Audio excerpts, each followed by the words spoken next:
할렐루야. 또 오늘 영상으로 함께 동참해 주시는 분들께 감사를 드립니다. 하나님 아버지의 동일한 은혜와 복이 넘치시기를 다시 한번 주님의 이름으로 축복합니다. 오늘 제목은 죄값은 치러야 합니다 라는 내용입니다. 그렇게 보면은, 제목만 보면 굉장히 하나님은 여전히 율법적이시고 우리의 죄를 결코 용서하지 않는 분이구나 이렇게 생각하실 수 있습니다. 그러나 제가 자주 말씀드리지만 저와 여러분의 죄는 이미 예수 그리스도께서 다 감당해 주셨고, 할렐루야, 우리는 그 죄값을 어떻게 갚아야 돼요? 사명 감당함으로, 우리에게 주신 사명 감당함으로 갚아가면 되는 것입니다. 그것이 바로 하나님의 은혜입니다. 지난주 우리는 이루어지는 하나님의 비전이란 제목으로 바로에게 주신 꿈이 현실적으로 이루어지고 총리로 발탁된 요셉에 의해서 7년 대풍년, 7년 대흉년도 잘 관리되고 있음을 보았습니다.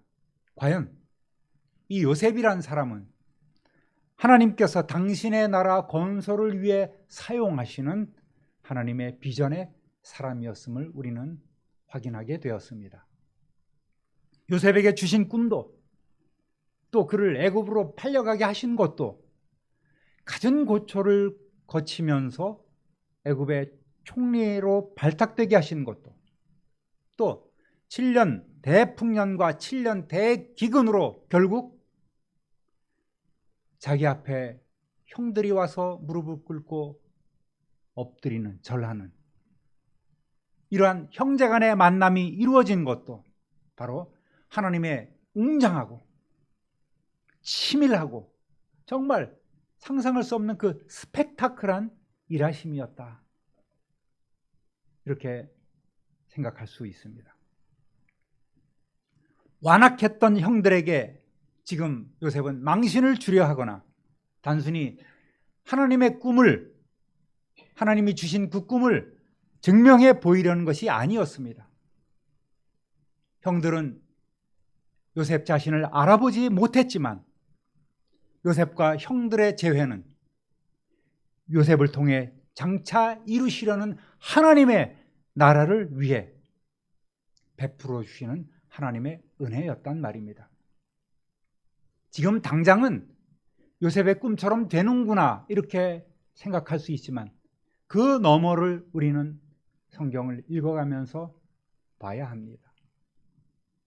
앞으로 다 하나하나 다루어지겠지만 이것은 바로 요셉의 삶을 하나님의 뜻에 따라 장차 세상에 오셔서 고난당하시고 십자가의 죽으심으로 구원의 도를 이루시고 영광을 입으실 예수 그리스도의 본보기로, 모형으로 우리에게 보여준 것이란 말입니다. 그러니까 요셉의 고난은 평범한 한 인생의 고난이 아니라 우리를 위해 고난당하신 예수 그리스도의 모습임을 우리는 알아야 합니다. 오늘도 하나님께서는 어떠한 상황 속에서도 성실함으로 최선을 다하는 저와 여러분을 통해, 우리를 통해 일하고 계십니다. 할렐루야. 그렇지만 우리의 재능이나 우리의 힘만으로는 감당할 수 없는 것이에요. 성령께서는 겸손하게 무릎으로 구하는 이들에게 날마다 순간마다 왕같은 제사장으로 살아갈 수 있도록 그에 걸맞는 품위와 능력과 지혜를 공급해 주십니다. 할렐루야. 그러니까 내 멋대로 살면 안 되는 거예요. 주님께 맡기고 성령님의 의지하며 성령께서 이끄시는 대로 살아가면 저절로 향기로운 삶이 되고 저절로 권세 있는 삶을 살아갈 수 있는 것입니다. 그러므로 늘 하나님의 은혜를 구하며 주시는 은사대로 온전히 헌신하시기를 우리 구주 예수 그리스도의 이름으로 축원합니다. 따라합니다. 너희는 어떤 자들인가? 42장 9절 읽어봅니다. 요셉이 그들에게 대하여 꾼 꿈을 생각하고 그들에게 이르되 너희는 정탐꾼들이라 이 나라의 틈을 엿보려고 왔느니라. 자신에게 절하는 이들이 형들임을 한눈에 알아본 요셉은 서서히 그들의 원래 모습, 본 모습을 드러내게 하는데 그 방법으로 먼저 형들에게 너희들은 이 나라를 정탐하러 온 이 나라에 나중에 침략하기 위해서 약점을 찾으러 들어온 간첩이라고 덮어 씌웁니다. 10절 11절 그들이 그에게 이르되 내 주여 아니니이다. 당신의 종들은 곡물을 사러 왔나이다. 우리는 다 한 사람의 아들들로서 확실한 자들이니 당신의 종들은 정탐꾼이 아니니이다. 자신들이 간첩이라는 그런 총리의 말에 화들짝 놀란 형들은 요셉을 내 주여 우리는 종입니다 이렇게 부르면서 자신들은 어떠한 정치적인 목적이나 군사적인 목적을 가지고 온 것이 아니라 그저 평범한 민간인이고 그저 식량만을 구하러 왔으니 그렇게 해서 믿어주시길 바랍니다. 우리는 결코 정탐꾼이 아니라고 극구 부인하는 거예요. 그러면서 이를 증명하기 위해 자신들은 모두 한 아버지를 둔 형제라고 누가 물어봤냐고요. 묻지도 않은 가정사정까지 털어놓으면서 자신들의 정직함을 지금 강조하고 있습니다. 그러나 이 형들의 과거를 살펴보면 결코 진실한 말이라고 할 수는 없겠습니다. 자신들이 확실한 사람이고 자신들은 정직한 사람들이라고요? 아니잖아요. 그걸 누구보다도 요셉은 잘 알고 있잖아요. 형들의 성품을 너무나 잘 알고 있습니다.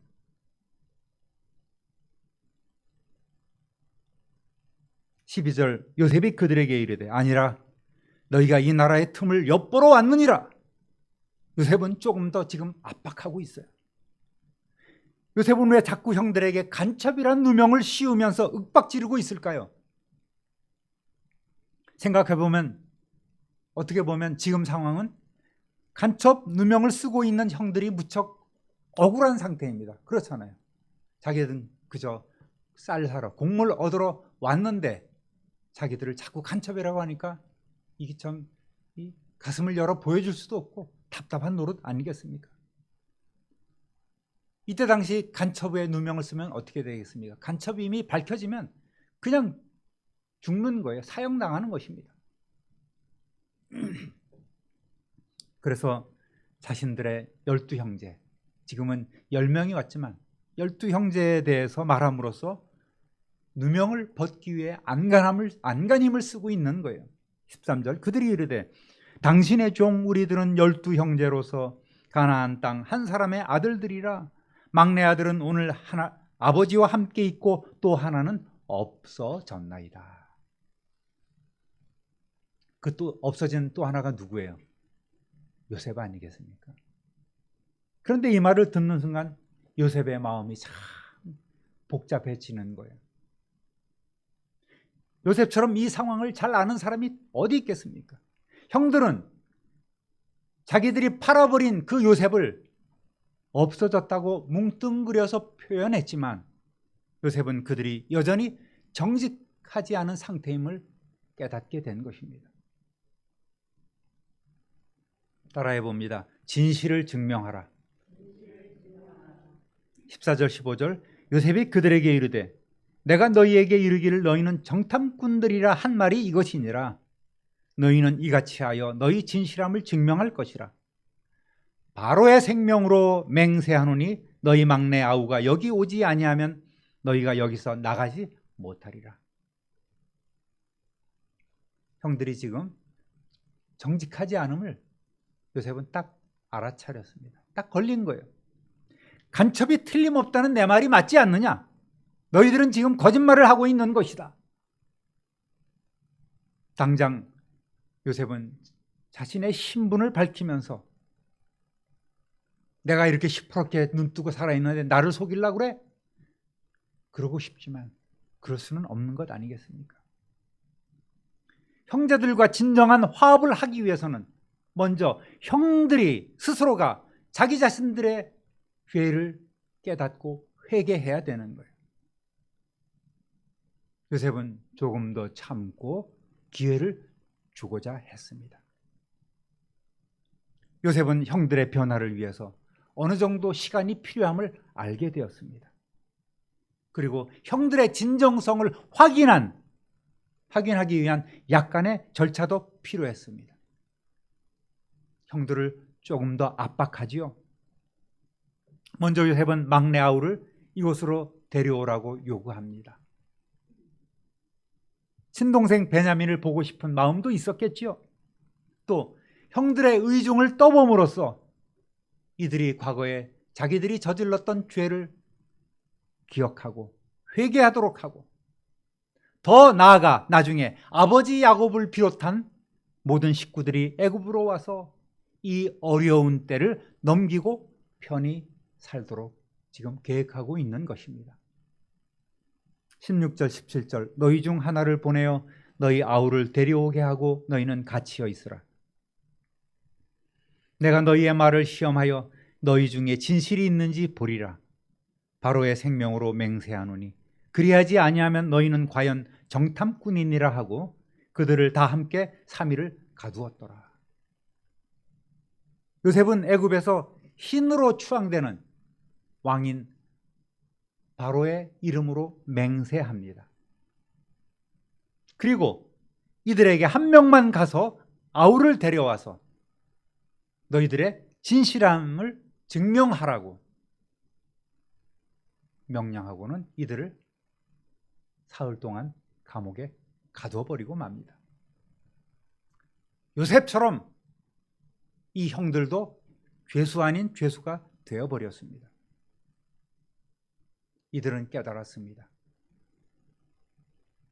총리 말이 허튼 것이 아니며 자신들의 변명이 통하지 않는다는 것을 깨닫고 여차하면 우리가 다 죽겠구나. 곧 심각한 고민에 빠져들었습니다. 감옥에서 이들은 어떠한 생각을 했을까요? 무엇보다도 20여 년 전 자기 자신들이 팔아버린 동생 요셉을 생각해냈을 것입니다. 자, 일이 어떻게 진행될까요? 사흘 후에 요셉은 이들을 끄집어내고 자신의 요구를 수정해서 제안합니다. 18절에서 20절 보니까 사흘 만에 요셉이 그들에게 이르되 나는 하나님을 경외하노니 너희는 이같이 하여 생명을 보전하라. 너희가 확실한 자들이면 너희 형제 중 한 사람만 그 옥에 갇히게 하고 너희는 곡식을 가지고 가서 너희 집안의 굶주림을 구하고 너희 막내 아우를 내게로 데리고 오라.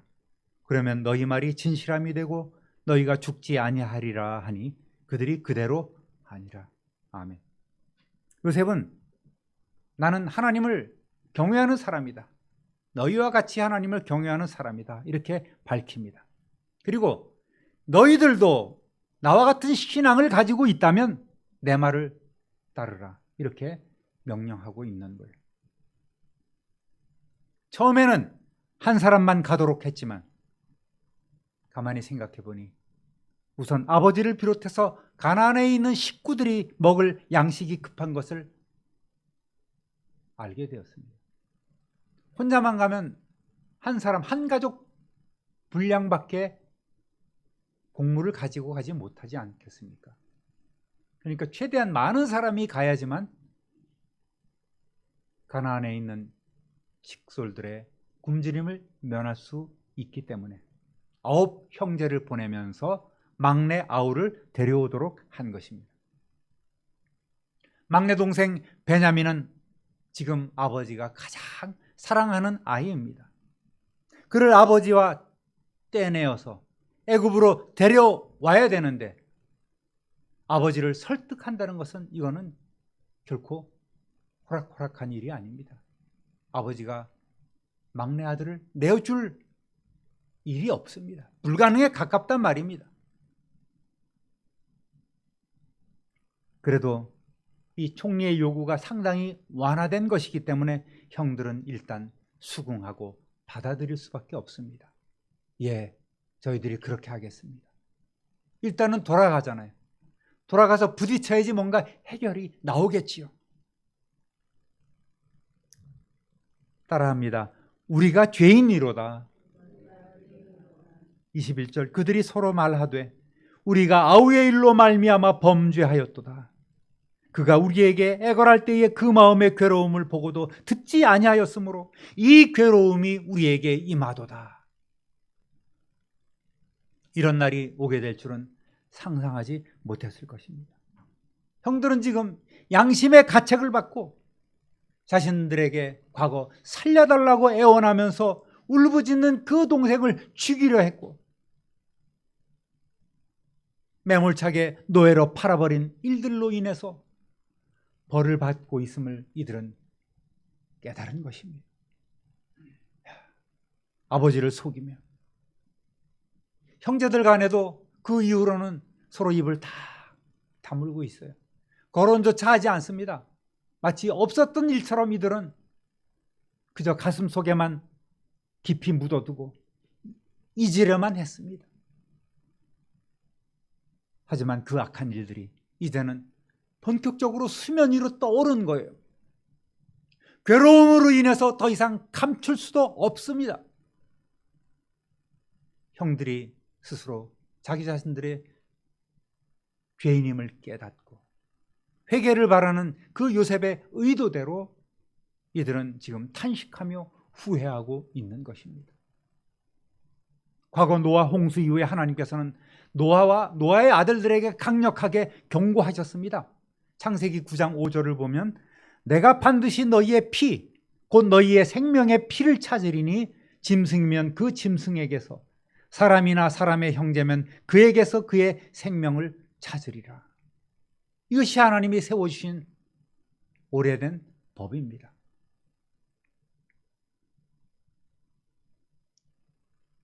가인이 동생 아벨을 쳐 죽였지 않습니까? 형제 살인이라는 최초의 살인이라는 그 살인사건 이후에 이러한 것들은 바로 사람에게 가장 강력하게 주어진 목숨으로 목숨을 찾겠다고 하는 하나님의 원칙이 된 것입니다. 조상 때로부터 내려오는 이 명령을 야곱의 아들들은 잘 알고 있었을 것입니다. 그리고 그 피값을 자기 자신들이 치르고 있음을 깨닫게 된 것입니다.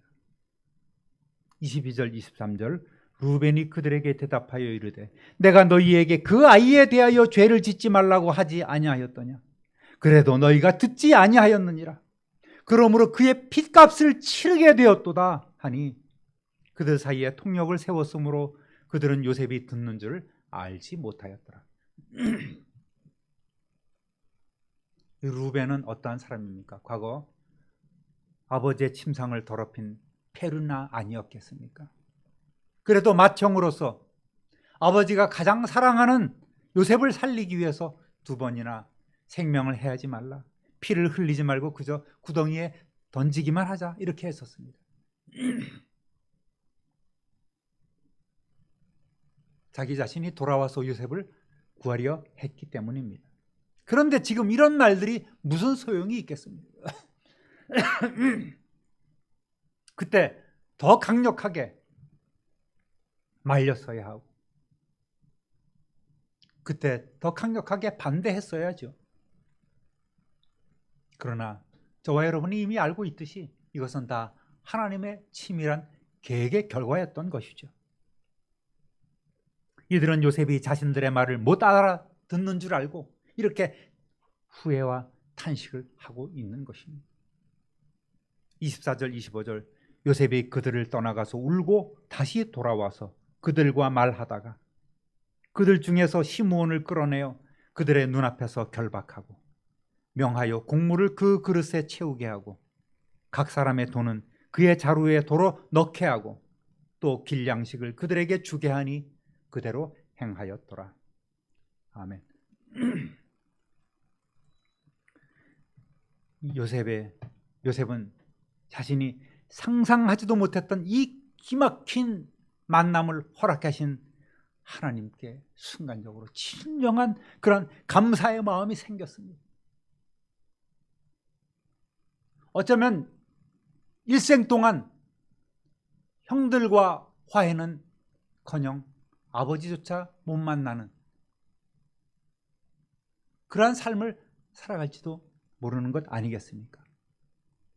그런데 하나님의 은혜로 말미암아 지금 자신들의 죄를 탓하며 탄식하는 형제들을 보니까 또 다른 감정이 북받쳐 올라온 거예요. 하나님의 은혜가 너무 크기도 하고 형제들을 보니까 또 감정이 북받쳐 오르기도 하고 밖에 나가서 실컷 울고 있는 그 요셉의 마음이 누그러지기 시작합니다. 요셉은 형들이 담당해야 될 그 피값을 자신이 그저 감당하기로 작정했습니다. 어떻게 감당할까요? 용서예요. 그 방법은 용서인 것입니다. 우리는 어떻습니까? 아무 공로 없지만 죄인인 우리를 위해 십자가로 먼저 우리의 죄를 용서해 주시고 기다리시는 예수님의 심정 아니겠습니까?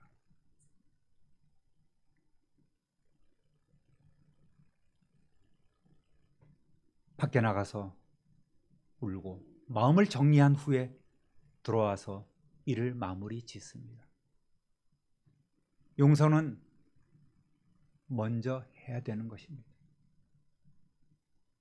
비록 형들은 요셉에게 아직은 내가 당신에게 누군지 모르니까 큰 죄를 저질렀습니다 이렇게 고백하며 회개에 이르지 아니했지만 후회하는 형들의 모습을 보면서 요셉은 먼저 자신이 다 내려놓고 용서하는 마음으로 돌아온 거예요. 바로 예수 그리스도의 마음이란 말입니다. 우선 남아야 할 한 사람을 시므온으로 지목하고 그를 결박하여 감옥에 가둡니다. 10명의 형제들 가운데 왜 유독 시므온을 결박했을까요? 아마도 시므온은 어떻습니까? 과거 자기 동생 디나가 세겜 그 성에서 세겜에게 강간을 당하니까 형 레위와 더불어서 앞장서서 다 그 성의 남자들을 죽여버리지 않습니까? 그리고 나머지 형제들도 따라가면서 완전히 노략하고 초토화시켜버린 거예요. 그러니까 그만큼 잔인한 성격의 맹렬한 일이란 말입니다. 그리고 아마도 과거 요셉 자신을 죽이자고 모의하는데 주동적인 역할을 했던 것으로 우리는 생각할 수 있어요. 야, 꿈꾸는 자가 오는구나. 저놈 우리 죽여버리자. 이렇게 주동했던 사람이 시므온이라는 말입니다. 정확하지는 않지만 시므온이 지금 야 임마 너 그렇게 설교하면 어떡해? 나 아니야. 이렇게 얘기할지 생각하고 있을지 모르겠지만 아마도 요셉은 그렇게 자기 자신이 생각을 하고 지목을 한 것입니다. 돌아가는 형제들을 위해서 요셉은 최대한의 선을 베풀어 줍니다. 가져온 값대로 곡물을 채워줬을 뿐만 아니라 돌아갈 때도 먹을 양식으로 넉넉하게 덤을 줍니다. 무엇보다도 자신의 형제들에게 돈을 받는다는 것은 자기 자신이 허락할 수가 없기 때문에 곡물값은 형제들 몰래 형제들의 자루에 도로 넣어주고 그렇게 일을 마무리해서 보냅니다.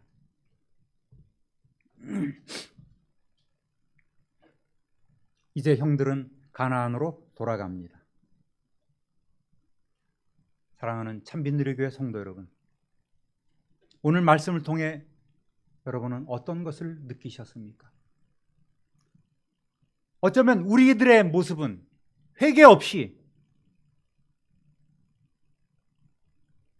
교회 나와서 예수님 이름 부르면서 복 주십시오.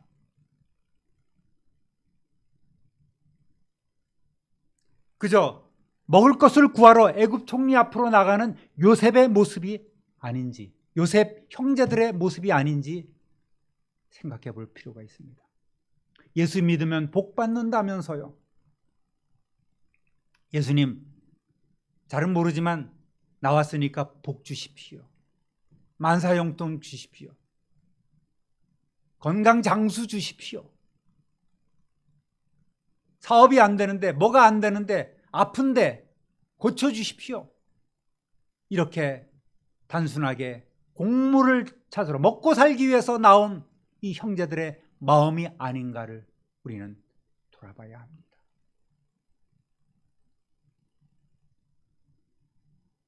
주님 앞에 나올 때 회개가 필요한 거예요.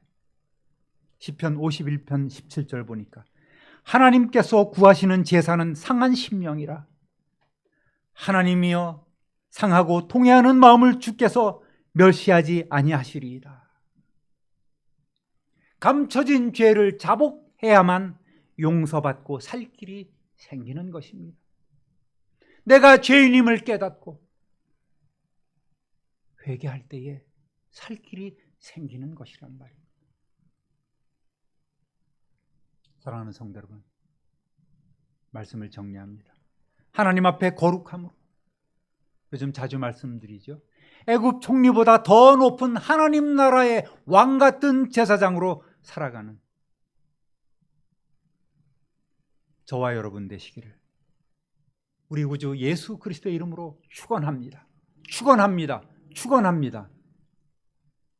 존귀하신 하나님 아버지, 크신 사랑과 은혜를 진실로 감사하고 찬송합니다.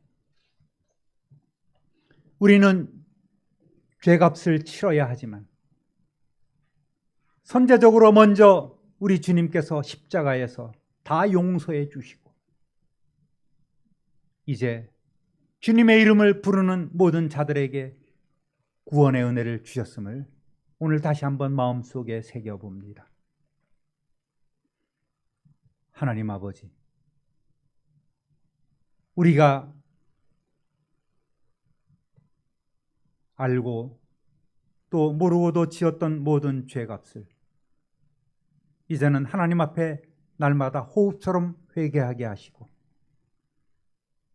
내 몫의 태인 십자가, 하나님께서 우리에게 주신 그 사명을 감당함으로 기쁘고 즐겁게 감사함으로 갚아가는 성도의 삶이 이루어지게 하여 주옵소서.